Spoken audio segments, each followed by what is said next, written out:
அது பற்றி கருத்து சொல்வதற்கு எதுவும் இல்லை. பாமக நிறுவனர் ராமதாஸ் மற்றும் அவரது மகன் அன்புமணி இடையே ஆன மோதல் குறித்த கேள்விக்கு விசிக தலைவர் தொல் திருமாவளவன் கருத்து தெரிவித்துள்ளார்.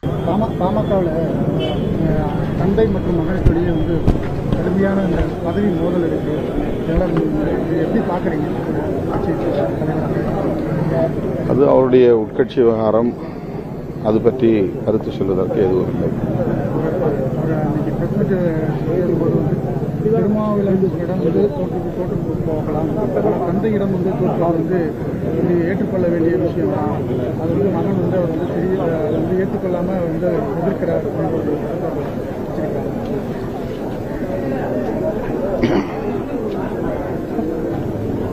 விடுதலை சிறுத்தைகளோடு அவர்களுக்கு எந்த விதமான போட்டியும் இல்லை. அதனால் வெற்றி தோல்விக்கு என்ற பேச்சுக்கு இடமும் இல்லை. எங்கள் களம் வேறு, எங்கள் பயணம் வேறு. நாங்கள் பாட்டாளி மக்கள் கட்சியை எங்களின் போட்டி கட்சியாக ஒருபோதும் நினைத்ததில்லை. இது ஒரு யூகமான கேள்வி, திரும்ப திரும்ப கேட்கப்படுகிற கேள்வி.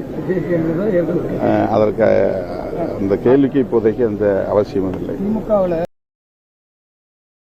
செய்திகளை உள்ளது உள்ளபடி தெரிந்து கொள்ள ரெஃப்ளெக்ட் நியூஸை சப்ஸ்கிரைப் பண்ணுங்க.